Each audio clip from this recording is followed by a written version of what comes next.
नमस्कार, DD news में आपका स्वागत है। मैं हूं रमा त्यागी, मेरे साथ हैं शरद मुद्गल। शुरुआत कर लेते हैं बुलेटिन की हेडलाइंस के साथ।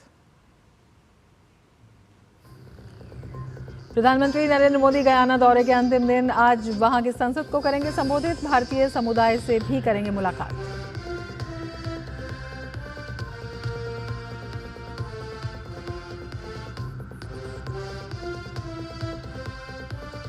अडानी समूह मामले में राहुल गांधी के आरोप पर बीजेपी का पलटवार। संबित पात्रा ने कहा, झूठे आरोप लगाना कांग्रेस की आदत।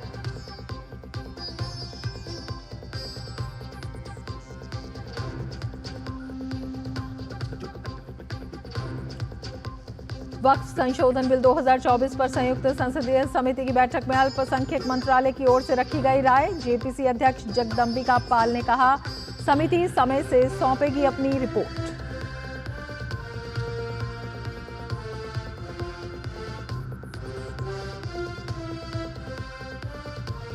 रक्षा मंत्री राजनाथ सिंह ने लाओ पीडीआर में आसियान रक्षा मंत्रियों की बैठक में लिया हिस्सा। एशिया प्रशांत में शांति और समृद्धि पर दिया जोर।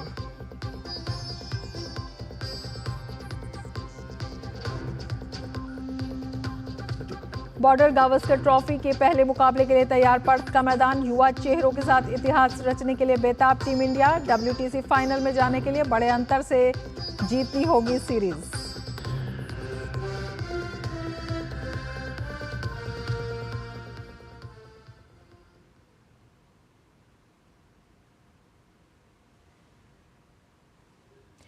और अब विस्तार से समाचार। प्रधानमंत्री नरेंद्र मोदी गयाना की अपनी यात्रा के दौरान आज वहां की संसद के विशेष सत्र को संबोधित करेंगे। पीएम का ये संबोधन देश के वैश्विक कूटनीतिक संपर्क में एक और महत्वपूर्ण क्षण होगा। 14वीं बार प्रधानमंत्री विदेश की किसी संसद को संबोधित करेंगे। प्रधानमंत्री को विदेशी संसदों को सबसे अधिक बार संबोधित करने वाले भारतीय प्रधानमंत्री होने का गौरव प्राप्त है। विदेशी संसदों में दिए गए उनके संबोधन मनमोहन सिंह की ओर से दिए गए 7 संबोधनों से दोगुने हैं। इंदिरा गांधी ने विदेशी विधानमंडलों को 4 बार संबोधित किया था, जबकि जवाहरलाल नेहरू ने 3 बार। राजीव गांधी और अटल बिहारी वाजपेयी ने 2 बार ऐसे भाषण दिए, जबकि मोरारजी देसाई और PV नरसिम्हा राव जैसे अन्य लोगों ने केवल 1 बार संबोधित किया। पिछले कुछ वर्षों में प्रधानमंत्री मोदी ने अमेरिका से लेकर यूरोप, अफ्रीका, ऑस्ट्रेलिया और एशिया तक दुनिया भर में विधानमंडलों में भाषण दिए हैं। महाद्वीपों से परे उनके संबोधन वैश्विक मंच पर भारत के बढ़ते प्रभाव का प्रमाण है।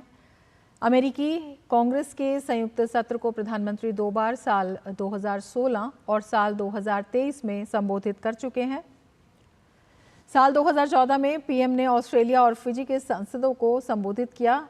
साल 2015 में प्रधानमंत्री ने ब्रिटिश संसद को संबोधित किया। अफ्रीका में पीएम मोदी ने 2015 में मॉरिशस की नेशनल असेंबली और साल 2018 में युगांडा की संसद को संबोधित किया। एशिया में पीएम ने 2014 में भूटानी संसद और नेपाल संविधान सभा के संयुक्त सत्र को, 2015 में श्रीलंका, मंगोलिया और अफगानिस्तान की संसदों को और 2019 में मालदीव की संसद को संबोधित किया।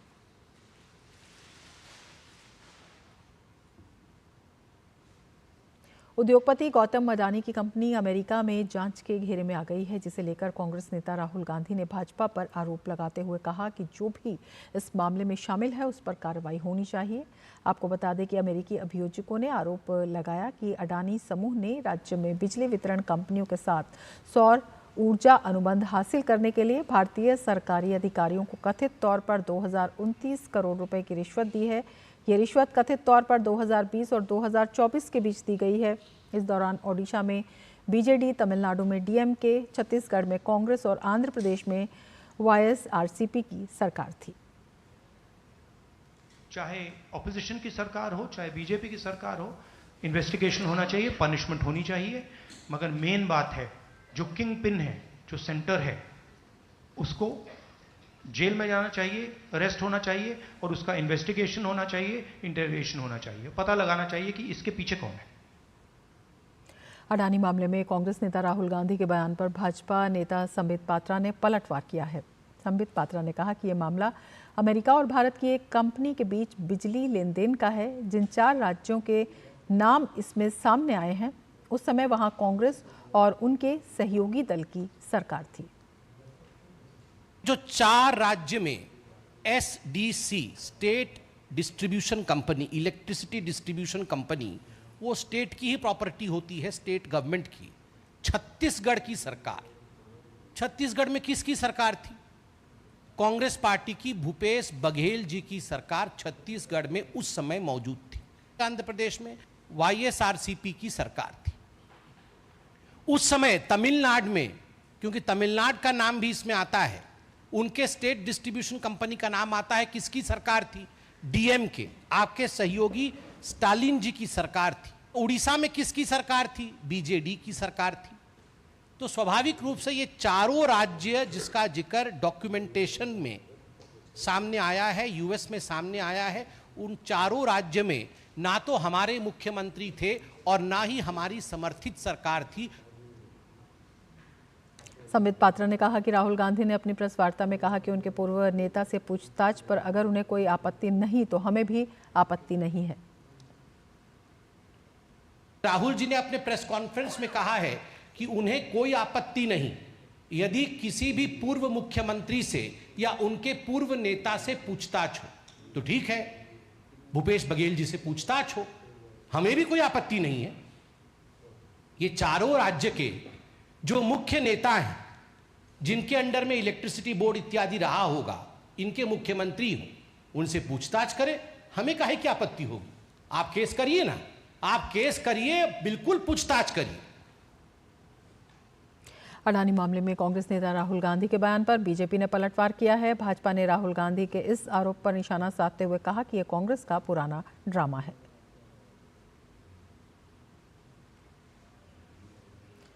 तो राहुल गांधी के आरोपों पर बीजेपी का पलटवार। भाजपा ने राहुल गांधी पर जमकर निशाना साधा और कहा बिजली खरीद और राज्य वितरण कंपनियों के बीच का ये मामला है।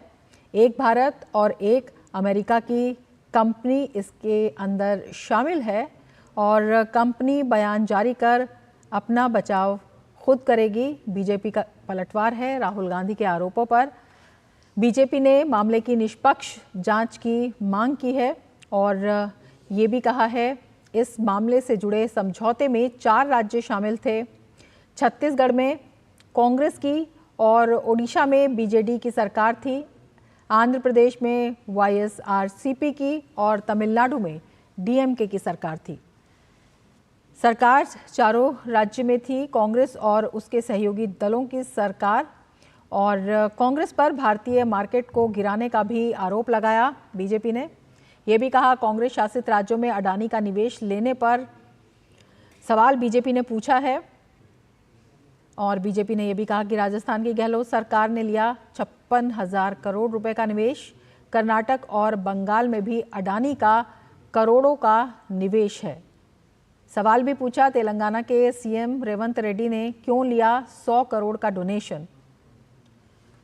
बीजेपी का कहना है कांग्रेस द्वारा पीएम मोदी की विश्वसनीयता को कम करने की असफल कोशिश है और साल 2002 से कांग्रेस और गांधी परिवार इस तरह के प्रयास कर रहा है।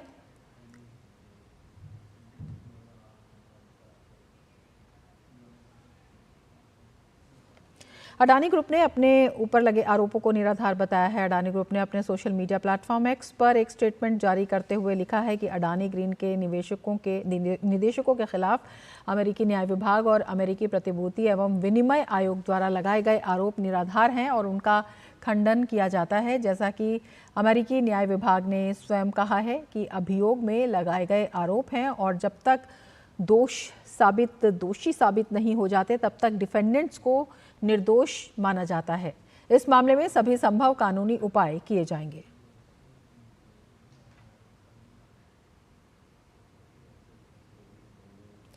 कर्नाटक के कलबुर्गी में वक्फ बोर्ड द्वारा कथित भूमि अतिक्रमण को लेकर किसानों और भाजपा कार्यकर्ताओं ने विरोध प्रदर्शन किया। वक्फ बोर्ड के विरोध में हो रहे विरोध प्रदर्शन के बारे में कर्नाटक विधान परिषद के नेता प्रतिपक्ष चलवाड़ी नारायण स्वामी ने कहा, पूरे कर्नाटक में हमारे नेता वक्फ बोर्ड के अतिक्रमण को लेकर 3 दिनों का राज्यव्यापी विरोध प्रदर्शन कर रहे हैं।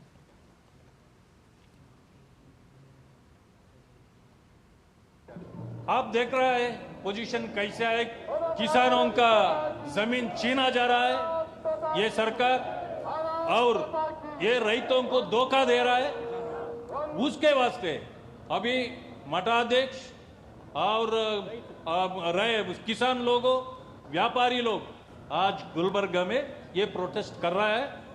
ये बीजेपी नेतागण और दूसरे पार्टी नेतागण भी इधर इसमें शामिल है। वक्फ बोर्ड द्वारा कथित अतिक्रमण को लेकर कर्नाटक के हावेरी में किसानों और भाजपा कार्यकर्ताओं ने विरोध प्रदर्शन किया। कृषि भूमि को वक्फ संपत्ति में बदलने को लेकर भाजपा नेता भरत बोम्मई ने कर्नाटक सरकार से किसानों के परिवार को जमीन वापस कराने की मांग की।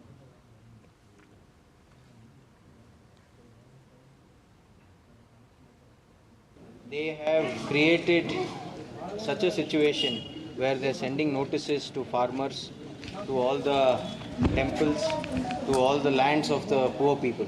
So as Bharatiya Janata Party, we have come together today to ensure that none of the poor people's land and the farmers' land and the mandir's land is taken away by the Congress party, and this is just the beginning. We will ensure that not even an inch is given to the Waqf board. वक्फ संशोधन bill 2024 पर संयुक्त संसदीय समिति की बैठक दिल्ली में जारी है। आज हुई बैठक में समिति के विपक्षी दलों के सदस्यों ने जेपीसी का कार्यकाल बढ़ाने की मांग की। कई विपक्षी सांसदों ने इस विषय पर लोकसभा अध्यक्ष ओम बिरला से बात की। वहीं जेपीसी के अध्यक्ष जगदम्बिका पाल का कहना है कि कमेटी अपनी रिपोर्ट समय से सौंपेगी। कमेटी की रिपोर्ट तैयार हो रही है। आज अल्पसंख्यक मंत्रालय के अधिकारियों ने जेपीसी के सामने विभिन्न पहलुओं पर मंत्रालय की तरफ से राय रखी।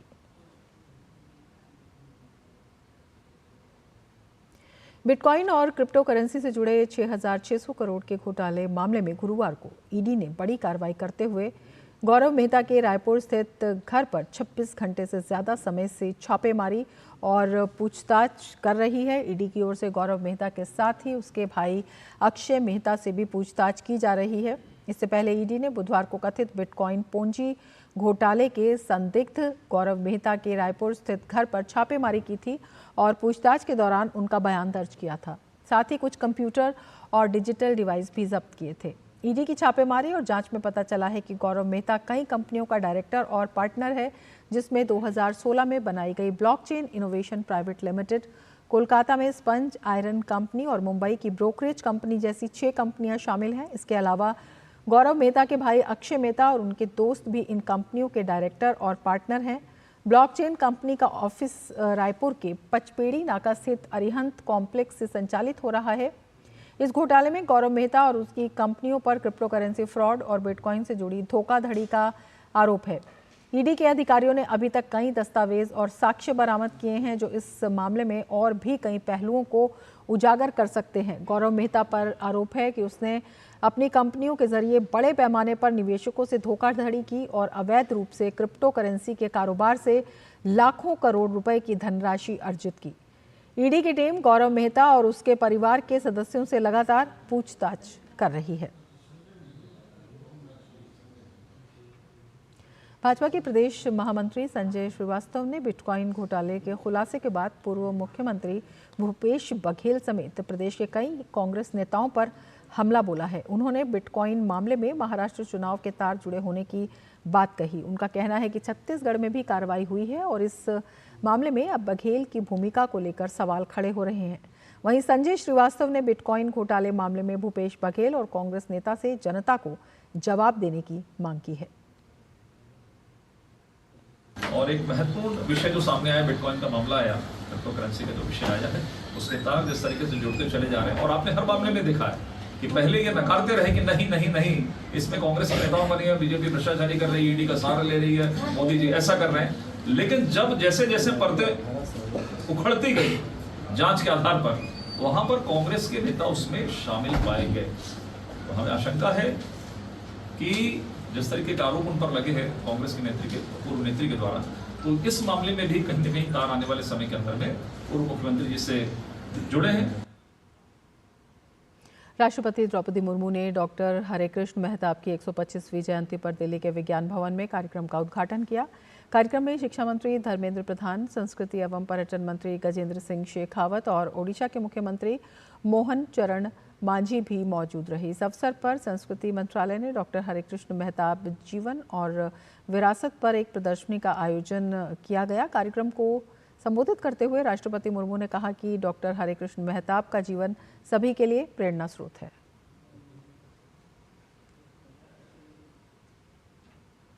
ओडिशा के पहले मुख्यमंत्री और स्वतंत्रता सेनानी उत्कल केसरी डॉक्टर हरेकृष्ण मेहताब की 125वीं जयंती पर राष्ट्रपति द्रौपदी मुर्मू ने दिल्ली के विज्ञान भवन में एक कार्यक्रम का उद्घाटन किया। राष्ट्रपति द्रौपदी मुर्मू ने उत्कल केसरी डॉक्टर हरेकृष्ण मेहताब की मूर्ति पर पुष्पांजलि भी अर्पित की। कार्यक्रम को संबोधित करते हुए राष्ट्रपति ने कहा, डॉक्टर हरेकृष्ण मेहताब का जीवन सभी के लिए प्रेरणा स्रोत रहा है। स्वतंत्रता सेनानी, नवभारत के निर्माताओं में से एक, भारत माता के सपूत उत्कल केसरी डॉक्टर हरेकृष्ण मेहताब की 125वीं जन्म जयंती के अवसर पर मैं उनके प्रति हृदय से श्रद्धांजलि अर्पित करती हूँ। यहाँ प्रस्तुत की गई डॉक्टर मेहताब के जीवन से जुड़ी चित्र प्रदर्शनी, पुस्तक और शॉर्ट फिल्म शिक्षा और प्रेरणा के स्रोत है। शिक्षा मंत्री धर्मेंद्र प्रधान ने कहा कि डॉक्टर हरेकृष्ण मेहताब ने अपनी सब सुख सुविधाओं को त्याग कर देश को आज़ादी दिलाने के लिए स्वतंत्रता आंदोलन में अपनी अहम भूमिका निभाई। आज इस बात को याद करना उचित होता है, डॉक्टर मेहताब जी की भूमिका भाषा आधारित उड़ीसा प्रांत बनाना, जिसकी और 12 साल के बाद हम शताब्दी मनाएंगे। डॉक्टर मेहताब जी की एक बहुत बड़ी भूमिका रही। पराधीनता की मानसिकता की, पल पल की, कण कण की, घटना घटना की एक जीवंत प्रयोगशाला थे। ओडिशा के मुख्यमंत्री मोहन चरण मांझी ने कहा कि डॉक्टर हरेकृष्ण मेहताब देश की उड़िया विरासत के महान नेता थे। आज we know Sardar Patel's genius and effort shaped integrated integration of the former princely states with India. Likewise, Dr. Meहताब was the Sardar Patel of Odisha, who ensured merger the 26 princely states with Odisha. केंद्रीय संस्कृति और पर्यटन मंत्री गजेंद्र सिंह शेखावत ने कहा कि हमारे देश की विकास यात्रा में तमाम कर्मयोगियों में डॉक्टर मेहताब की भूमिका भी अहम रही है। सामाजिक न्याय के प्रति भी मेहताब साहब का दृष्टिकोण भूमि सुधारों के लिए किए गए उनके कार्यों और पंचायतों को सशक्तिकरण के लिए किए गए उनके प्रयासों से निश्चित रूप से दिखाई देता है। डॉक्टर मेहताब की 125वीं जयंती पर एक डाक टिकट, एक सिक्का और पुस्तकों का विमोचन भी किया गया। साथ ही डॉक्टर मेहताब के जीवन पर आधारित एक प्रदर्शनी भी लगाई गई। Rishi Kumar, DD news, Delhi. कांग्रेस के वरिष्ठ नेता और पूर्व वित्त मंत्री पी चिदम्बरम के सोशल मीडिया पर किए गए एक पोस्ट को लेकर मणिपुर कांग्रेस के नेताओं ने नाराजगी जाहिर की है। नेताओं ने पार्टी के राष्ट्रीय अध्यक्ष मल्लिकार्जुन खड़गे को पत्र लिखकर चिदम्बरम के खिलाफ कार्रवाई करने का अनुरोध किया है। उन्होंने पत्र में लिखा है कि हम मणिपुर संकट के बारे में चिदम्बरम के पोस्ट की पूर्ण रूप से निंदा करते हैं। इसके साथ ही कांग्रेस नेताओं ने राज्य की एकता और अखंडता के लिए अपनी पार्टी के प्रति प्रतिबद्धता को दोहराते हुए पूर्व वित्त मंत्री पी चिदम्बरम के खिलाफ फौरन कार्रवाई करने की मांग की। पत्र में कहा गया है कि राज्य में बढ़ते तनाव और राजनीतिक संवेदनशील माहौल को देखते हुए कांग्रेस के वरिष्ठ नेता की भाषा और भावनाएं बेहद अनुचित थी। दरअसल चिदम्बरम ने अपनी पोस्ट में लिखा है कि मैतेई, कुकी, जो और नगा एक राज्य में तभी साथ रह सकते हैं जब उनके पास क्षेत्रीय स्वायत्तता हो। अपनी पोस्ट में उन्होंने क्षेत्रीय स्वायत्तता की वकालत की थी। इस पोस्ट के बाद मणिपुर कांग्रेस के नेता और पूर्व सीएम ओकराम इबोबी सिंह ने इसका विरोध और निंदा की। विरोध के चलते चिदम्बरम को अपनी पोस्ट डिलीट करनी पड़ी, लेकिन नेताओं की नाराजगी खत्म नहीं हुई। उन्होंने चिदम्बरम पर कार्रवाई करने की मांग की है। मणिपुर के मुख्यमंत्री ने पी चिदम्बरम पर भ्रष्टाचार के गंभीर आरोप लगाए। He was the Union Home Minister. He allowed these foreigners to enter India, to enter Manipur, and even allowed to sign suspension of operation with the illegal migrants underground. So he is the creator. They are the creator. Whatever we are facing today in Manipur, it is the creator of the Congress. So they cannot wash out their hand easily. People do understand the present crisis, the present problem, whatever happening in Manipur is a chronic, and also created by whom? Created by the Congress. Varanasi में ठंड की दस्तक के साथ ही प्रवासी पक्षियों का आगमन शुरू हो चुका है। काशी में साइबेरियन पक्षी हजारों मील का लंबा सफर तय करके गंगा के तट पर हर साल शीतकाल बिताने आते हैं। गंगा के ऊपर उड़ते इन प्रवासी पक्षियों का नज़ारा देखते ही बनता है, जो वाराणसी घूमने आए पर्यटकों को अपनी तरफ आकर्षित करता है। पर्यटक इन पक्षियों को दाना खिलाते हैं और इनके साथ अपना समय बिताते हैं। इन प्रवासी पक्षियों की वजह से घाटों की खूबसूरती और बढ़ जाती है।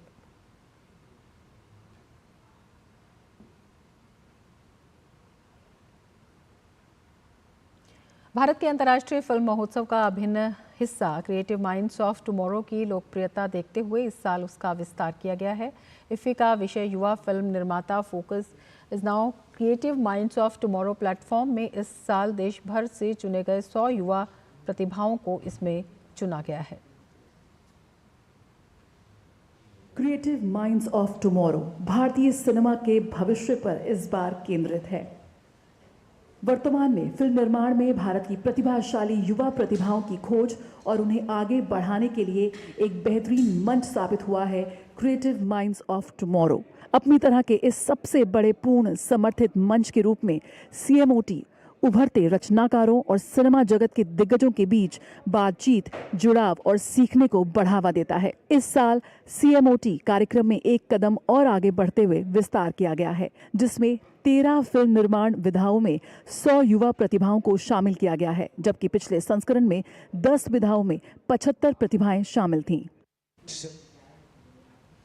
विश्व मत्स्य दिवस के मौके पर आज केंद्रीय मत्स्य पशुपालन और डेयरी मंत्री राजीव रंजन ने कहा कि मछली पालन के क्षेत्र में कई चुनौतियां हैं, जिससे निपटने के लिए वैश्विक स्तर पर प्रयास करने होंगे। इस अवसर पर बंगाल की खाड़ी में होने वाले अवैध मछली पालन कारोबार को रोकने के लिए एक्शन प्लान को शुरू किया गया है, जिसमें भारत, बांग्लादेश और मालदीव्स जैसे देश शामिल हैं। भारत मछली उत्पादन में दुनिया में दूसरे नंबर पर है और वैश्विक स्तर पर होने वाले उत्पादन में 8% हिस्सेदारी रखता है।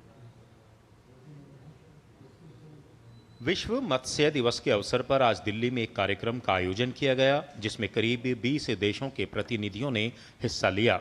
वैश्विक स्तर पर मछली उत्पादन में भारत की हिस्सेदारी 8% है, जो लगातार बढ़ रही है। केंद्रीय मत्स्य पशुपालन और डेयरी मंत्री राजीव रंजन सिंह ने कहा कि नीली क्रांति में भारत लगातार आगे बढ़ रहा है। उन्होंने कहा कि इस क्षेत्र में कई चुनौतियां हैं, जिससे निपटने के लिए केंद्र सरकार लगातार काम कर रही है। हमारे देश में आज लगभग 132 लाख टन इनलैंड फिशिंग हमारा शेयर है पूरे हमारे फिश प्रोडक्शन। तो ये सब काम आदरणीय प्रधानमंत्री जी के विजन के कारण हुआ। लेकिन हाँ, फिशिंग सेक्टर के साथ कुछ चैलेंजेस भी हैं, आज भी कई इनिशिएटिव्स हम लोगों ने लिए हैं उसको दूर करने के लिए, लेकिन चैलेंजेस हैं। एक चैलेंज जो सबसे बड़ा चैलेंज है कि पूरा फिशिंग सेक्टर, फिश फार्मर्स जो हैं, मछुआरे जो हैं, वो अनऑर्गेनाइज सेक्टर में, और अनऑर्गेनाइज सेक्टर में रहने के कारण जो सरकार की नीतियों का जो लाभ पूरा उनको मिलना चाहिए वो नहीं मिल पा रहा। हम लोग इस दिशा में प्रयास कर रहे हैं।